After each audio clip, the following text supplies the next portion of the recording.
എന്നോടും എൻ്റെ അമ്മയോടൊക്കെ ഞാൻ ചോദിച്ചിട്ടുണ്ട്, നമ്മൾ ഈ പ്രാർത്ഥിക്കുന്ന ദൈവം ശരിക്കും ഉണ്ടോ?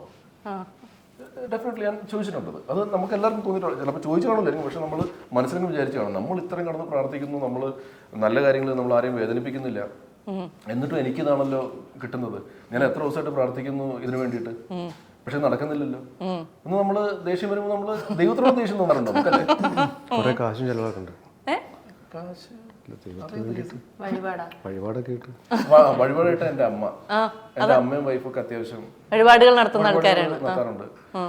പിന്നെ ഈ ജാതകം നോക്കുന്ന ഒരു സംഭവം ഉണ്ടല്ലോ, അപ്പം നമ്മുടെയൊക്കെ ജാതകം ജോത്സ്യൻ്റെ ഒക്കെ ചെന്നിട്ട് സമയത്തിന്റെ കാര്യങ്ങളൊക്കെ ചോദിച്ച്, പിന്നെ പ്രതിവിധികളുണ്ട്.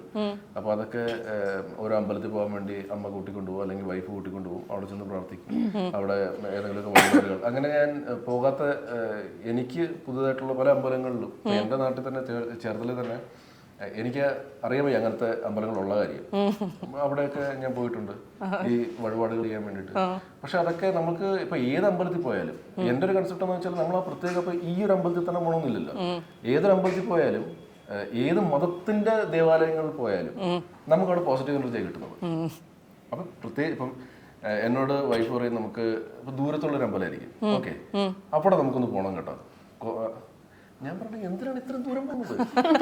അടുത്ത് നമുക്ക് അതേപോലത്തെ ദൈവമുണ്ട്. ദൈവം ഒന്നല്ലേ, അതേപോലത്തെ ദൈവം ഉണ്ടത്.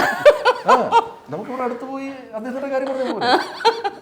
അപ്പം അത് വൈകി സംഭവിച്ചാൽ ഞാൻ പറയേ, വീട്ടിൽ തന്നെ പൂജാമുറിയില്ലേ, നമുക്ക് ഇവിടെ നിന്ന് പ്രാർത്ഥിച്ചാൽ പോരെ. എന്റെ ചേട്ടൻ ഇങ്ങനത്തെ ഐഡിയാസ് ഒന്നും ആർക്കും കൊടുക്കല്ലേ, പിന്നെ അവസാനം ജ്യോത്സ്യന്മാരൊക്കെ ചേട്ടന് എതിരെ അവര് ഇതൊക്കെ പറയുന്നല്ല, ഈ അമ്പലത്തിൽ പോയി വഴിപാട് കഴിക്കണം. അതാണ്.